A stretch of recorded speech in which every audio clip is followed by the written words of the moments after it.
So where are the Belarusian Larpers? Well, one of them is standing here in front of you, but where are the rest? I will make a disclaimer that when I'm speaking about the Belarusian Larp community, I'm speaking primarily about the Chamber Larp community, or the so-called Nordic Larp community. And in many years, it's this Knutpunkt where there won't be anyone from this community. I'm not going to be there either. I'm just here for the talks. So where are we? Well, one of the ways to answer this question is this. A few of us still live in Belarus up until today, but the majority of us are scattered around the world. And I made this map to the best of my memory and knowledge, and I know that I missed some of the countries. But that's not the only way to answer this question. When I'm talking about Belarusian Larp community, I'm talking about over a decade of writing, running, playing, educating, experiencing things together. We were doing play days, Minsk Larp Festivals, Christmas Larp marathons, social Larp festivals, community retreats, and many more things. We were doing it together with partners inside Belarus and abroad. But over a decade is a bit too much for a brief history lesson, so I'm not going to dive into that, but we'll just make a few highlights.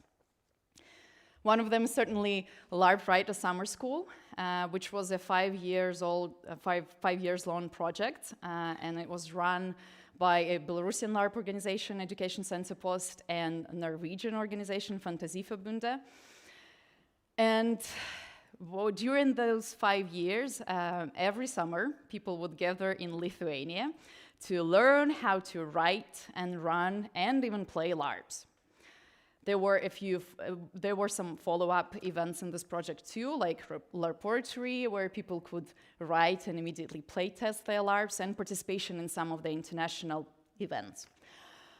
And why this specific project is so dear to our hearts, because it was actually the entry point to many Belarusian LARPers, including myself.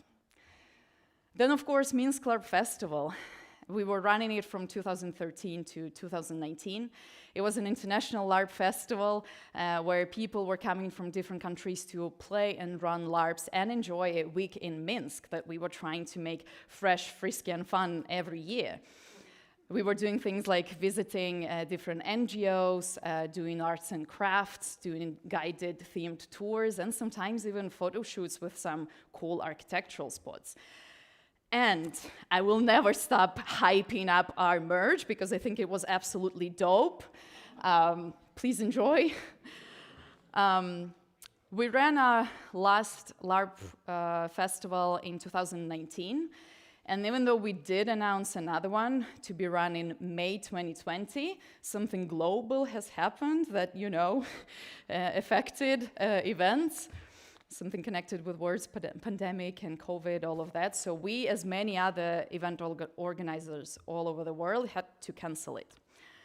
But the reason why we, as a community or as an organization, haven't really announced anything ever since is not the pandemic. In 2020, in August 2020, presidential elections happened in Belarus, which were followed by the biggest protests known in the history of modern Belarus. They were also met with unprecedented, harsh crackdown from the authorities. Hundreds of thousands of people were arrested. Most of them were later released, but some of them ended up injured. A few were killed. 5,000 people were recognized as political prisoners, and 909 out of them are still serving their terms. Estimations vary, but up to 800,000 people have left country since then, including many of us. Now, please enjoy this work of contemporary art, featuring some of the documents, migration documents that I had to fill in or received in the recent years, not all of them, just a few. Forced immigration takes its emotional, mental, intellectual, and financial toll. None of us were making money by doing LARPs. We were volunteers.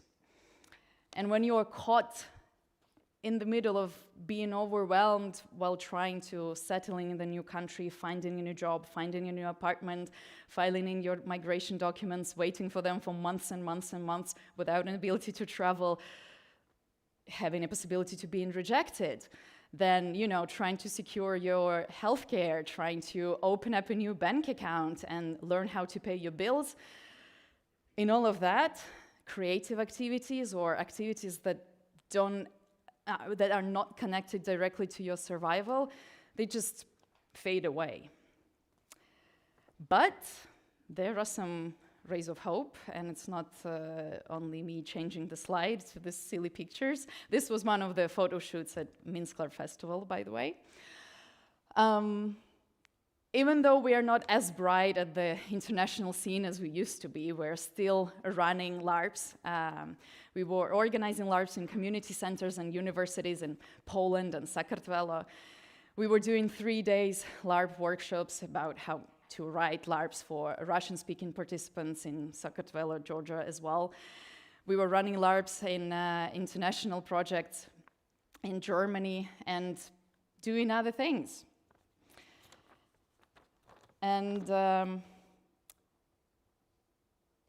yeah, through LARPing, a lot of us learned about methodologies, approaches, and facilitation styles that we use in other things, like organizing human rights camps, or doing arts, or doing academic research. This is us at some point in history. I am realistic, and I know that most of the people depicted here will not be ever as active within LARPs. But there have been some speculations lurking that maybe one day we will come back together to make a Minsk Larp Festival in exile. While I was preparing this talk, which I only had 2 days to do, I learned that someone from our community actually had this idea to find some funding, get us together, so that we can brainstorm and dream again together. And maybe now that they've shared this might come true.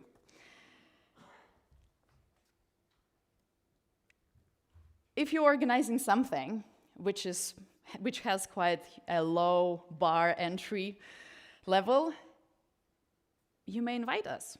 We might not be there, but we might actually come, participate, play, or do something.